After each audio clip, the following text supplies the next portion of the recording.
गांव के बीचों बीच एक पुराना रास्ता था जिस पर से गुजरते हुए लोग हमेशा थोड़ा तेज कदमों से निकलते थे। उस रास्ते के किनारे खड़ा एक विशाल इमली का पेड़ था जिसके बारे में लोग कहते थे कि उस पेड़ पर पिछले 14 सालों से एक चुड़ैल रहती है। उसकी परछाई भी किसी पर पड़ जाए तो उसका जीवन अंधकार में डूब जाता है। गांव के बुजुर्गों की बातों में एक डर का अनुभव होता था। वे बताते उस पेड़ के नीचे रात को घुंघरुओं की आवाज आती है। जिसने भी जिज्ञासा में उस आवाज का पीछा किया वह कभी वापस नहीं लौटा। गांव वाले उस रास्ते से रात में नहीं गुजरते थे। बच्चों की जिद पर उनके माता पिता सख्त आवाज में कहते, उस पेड़ से दूर रहना, वहां मौत रहती है। इमली के पेड़ के ठीक सामने 2 मकान बने हुए थे। पहले मकान में हाल ही में एक नया परिवार रहने आया था। छोटे बच्चों की उम्र 10 और 12 साल थी। वे अपने नए घर से खुश थे, लेकिन पहली रात से ही उनकी नींद उचट गई। रात के 12 बजे खिड़की से पायल की झनकार सुनाई दी। दोनों बच्चे डर के मारे एक दूसरे से चिपक गए। जब खिड़की से बाहर झांका तो बस हवा में हिलती इमली की डालियां दिखाई दी, कोई इंसान नहीं। यह सिलसिला हर रात जारी रहा। दूसरे मकान में एक लड़का था, अमन। वो पढ़ाई में अच्छा था और भूत प्रेत जैसी बातों पर यकीन नहीं रखता था। नए परिवार के बच्चे जब उससे मिलने आए तो खेल खेल में उन्होंने बताया, रात को हमें खिड़की से घुंघरुओं की आवाज आती है। अमन हंस पड़ा, ये सब दिमाग का भ्रम है। अगर सच में है तो आज रात मैं खुद उस पेड़ के नीचे जाऊंगा। बच्चे सहम गए, नहीं मत जाना, सब कहते हैं वहां चुड़ैल है। पर अमन की आंखों में जिद थी। शांति और चांद की रोशनी के बीच अमन घर से बाहर निकला और पेड़ के पास पहुंचा। चारों ओर सन्नाटा था। अचानक वही घुंघरुओं की आवाज गूंजी। अमन ने हिम्मत दिखाई और पेड़ के नीचे जाकर खड़ा हो गया, लेकिन तभी उसकी रीढ़ में सिहरन दौड़ गई। पेड़ की सबसे ऊंची डाल पर उसे लंबे बालों वाली औरत का साया दिखाई दिया, जिसकी आंखें लाल थीं। उसका शरीर कांप उठा। उसने भागने की कोशिश की, लेकिन उसके कदम वहीं थम गए। उसके कानों में अजीब सी फुसफुसाहट गूंजी, तूने मुझे ललकारा है, अब तू मेरा है। और फिर अचानक अमन जमीन पर गिर पड़ा। अगली सुबह अमन बिस्तर पर पड़ा था। उसका चेहरा पीला, आंखें सूजी हुई। वह बार बार बड़बड़ा रहा था, पेड़, घुंघरू, लाल आंखें। डॉक्टर बुलाया गया, लेकिन कोई बीमारी पकड़ में नहीं आई। धीरे धीरे उसकी हालत बिगड़ने लगी। उसके माता पिता हैरान और डरे हुए थे। इसे उस पेड़ की चुड़ैल ने जकड़ लिया है। अमन बिस्तर पर पड़ा था। उसके चेहरे पर हल्की दरारें उभरने लगी। कभी वह माँ की ओर देखकर धीमी आवाज में कहता, माँ मुझे बचाओ, लेकिन अगले ही पल वही आवाज निकलती, अब इसे कोई नहीं बचा सकता। उसकी माँ बेबस होकर रोती रहती। गांव वालों की सलाह पर एक प्रसिद्ध तांत्रिक आचार्य रुद्रनाथ को बुलाया गया। लंबी जटाएं, आंखों में गहरी चमक, हाथ में रुद्राक्ष की माला। वह अमन के पास बैठा, आंखें बंद की और धीमी आवाज में मंत्रोच्चार करने लगा। अचानक अमन का शरीर झटके से कांपने लगा। उसकी आंखें लाल हो गईं और गहरी आवाज उसके मुंह से निकली, यह मेरा है, कोई इसे मुझसे नहीं छीन सकता। अमन की मां चीख पड़ी, लेकिन तांत्रिक ने शांत स्वर में कहा, डरिए मत, यह वही शक्ति बोल रही है जो इसे अपने वश में कर चुकी है। तांत्रिक ने गहरी सांस ली और बताया, इस गांव के पास का इमली का पेड़ शापित है। 14 साल पहले एक औरत जिसका नाम रूहानी था, इसी पेड़ पर अपनी जान दे दी थी। लोग कहते हैं उसके साथ अन्याय हुआ था। वह न्याय की तलाश में मर गई और उसकी आत्मा इसी पेड़ पर बंध गई। तब से ये पेड़ उसका ठिकाना है। रात के 12 बजे उसकी आत्मा जागती है। घुंघरुओं की झंकार उसकी उपस्थिति का संकेत है। अमन के पिता ने कांपती आवाज में पूछा, तो अब हमारे बेटे का क्या होगा?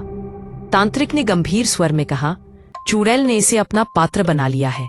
अब इसका शरीर और आत्मा खतरे में है। अगर कुछ दिन और बीत गए तो ये पूरी तरह उसी के अधीन हो जाएगा। अमन की हालत हर दिन बिगड़ती गई। उसका शरीर कमजोर होता गया, लेकिन उसकी आंखों में अजीब सी चमक बढ़ती रही। तांत्रिक ने घर के बीचों बीच हवन किया। धुआं उठने लगा। मंत्रों की गूंज से वातावरण भारी हो गया। अमन अचानक जोर जोर से चीखने लगा, रुको, इसे मत छू, ये अब मेरा है। माँ और पिता दोनों डर के मारे उसके पास जाना चाहते थे, लेकिन तांत्रिक ने हाथ उठाकर रोका, इसे छूना मत। फिर तांत्रिक ने कहा, इसे बचाने का एक ही उपाय है।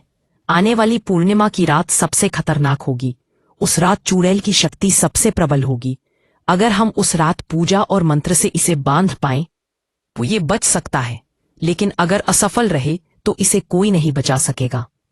तांत्रिक की बात पूरे गांव में फैल गई। लोग अब उस पेड़ से और भी डरने लगे। हर रात वही आवाज फिर गूंजती। दिन बीतते गए। अमन के चेहरे पर हल्की दरारें जैसी रेखाएं उभरने लगी। उसकी मुस्कान डरावनी होती जा रही थी। तांत्रिक ने गांव वालों को समझाया, पूर्णिमा की रात जब चंद्रमा पूरे आकाश पर होगा तब हम इमली के पेड़ के नीचे पूजा करेंगे। सिर्फ भगवान की कृपा और परिवार की सच्ची प्रार्थना ही इस बच्चे को बचा सकती है। अमन के पिता ने हाथ जोड़कर कहा, हम सब कुछ करेंगे, बस हमारा बेटा बच जाए। तांत्रिक ने चेतावनी दी, लेकिन याद रखना, अगर पूजा के दौरान कोई डर गया या बीच में हट गया तो आत्मा और भी शक्तिशाली हो जाएगी। गांव का वातावरण और भी डरावना हो गया। चारों तरफ अजीब सी चुप्पी। अमन का शरीर अब बेहद कमजोर हो गया था, लेकिन उसकी आंखें अब और भी लाल चमकने लगी। तांत्रिक ने कहा, कल रात आखिरी फैसला होगा, या तो ये बच्चा फिर से जिंदा लौटेगा या हमेशा के लिए खो जाएगा। गांव पर घना सन्नाटा छाया हुआ था। हवा ठंडी और भारी लग रही थी। आसमान में बादल छाए हुए थे, लेकिन धीरे धीरे चांद निकलने लगा। आज पूर्णिमा की रात थी। गांव वाले दूर दूर से देखने आए, लेकिन कोई भी इमली के पेड़ के पास जाने की हिम्मत नहीं कर रहा था। सब लोग दूर खड़े होकर मंत्रोच्चार की गूंज सुनना चाहते थे। पेड़ के नीचे तांत्रिक ने आसन जमाया। अमन को वहां लाया गया। उसका शरीर बहुत कमजोर था। कभी कभी वह हंसने लगता और उसकी हंसी सुनकर सबके रोंगटे खड़े हो जाते। तांत्रिक ने कहा, यही निर्णय होगा। ईश्वर की कृपा और तुम्हारी प्रार्थना ही इसे बचा सकती है। जैसे ही तांत्रिक ने मंत्र शुरू किए, पेड़ की डालियां जोर जोर से हिलने लगी। अचानक घुंघरुओं की आवाज गूंज उठी। बच्चे सहमकर अपने माता पिता से चिपक गए। गांव वाले डर गए। अचानक हवा का तेज झोंका आया और चारों तरफ धूल उड़ गई। पेड़ के ऊपर एक औरत का साया नजर आया। लंबे बाल, लाल आंखें और डरावना चेहरा। वह चीख उठी, किसने हिम्मत की मुझे ललकारने की? ये बच्चा मेरा है। तांत्रिक ने जोर से मंत्र पढ़े। हवन की आहुति डाली। धुएं का घेरा उठकर पेड़ की ओर जाने लगा। चुड़ैल की चीख और तेज हो गई। अमन का शरीर बुरी तरह कांपने लगा। वह अचानक खड़ा होकर अजीब आवाज में बोला, मुझे रोको मत, मैं उसका हूँ। माँ उसे पकड़ने लगी, लेकिन तांत्रिक ने रोक दिया। मत छुओ इसे, ये अभी उसके वश में है। चुड़ैल पेड़ से उतरकर धीरे धीरे आई। उसकी चाल अजीब थी। उसकी आंखें अमन पर टिकी थी। वह फुसफुसाई, मासूम आत्मा चाहिए मुझे, तभी मेरी मुक्ति होगी। ये लड़का मेरा होगा। तांत्रिक ने ऊंची आवाज में कहा, तुझे मुक्ति चाहिए तो इस बच्चे को छोड़, भगवान का मार्ग अपनाओ। चुड़ैल जोर से हंसी। भगवान, जिसने मुझे तड़पने दिया, उसने कभी मेरी पुकार नहीं सुनी। मंत्रोच्चार और तेज होने लगा। अमन अचानक जोर से चीखा और जमीन पर गिर पड़ा। उसके शरीर से काले धुएं की लपटें निकलने लगी। चुड़ैल और भी क्रोधित हो गई। पेड़ की डाड़ियां टूटने लगी। हवा आधी की तरह चलने लगी। पूरा गांव कांप उठा।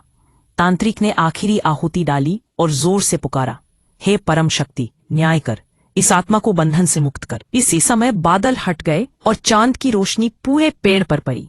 चमकदार रोशनी चुड़ैल पर पड़ी और उसका चेहरा बदलने लगा। वह अचानक चीखने लगी, नहीं नहीं, मुझे मत जलाओ। लेकिन उसकी चीख अब धीरे धीरे सिसकियों में बदल गई। उसकी आंखों में अब लालपन नहीं बल्कि दर्द था। वह बोली, मुझे न्याय चाहिए था, किसी ने मेरी बात नहीं सुनी।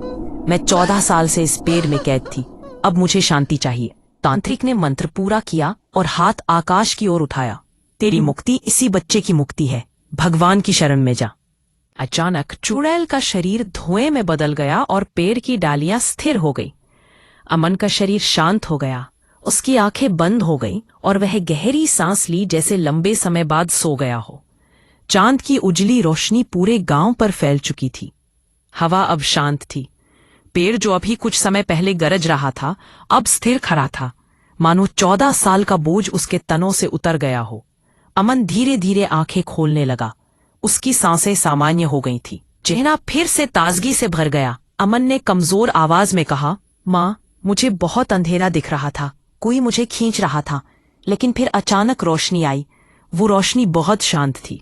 तांत्रिक मुस्कुराया और बोला, हाँ बेटे, वह रोशनी भगवान का आशीर्वाद था। अब तू सुरक्षित है। इमली के पेड़ पर अब कोई साया नहीं था।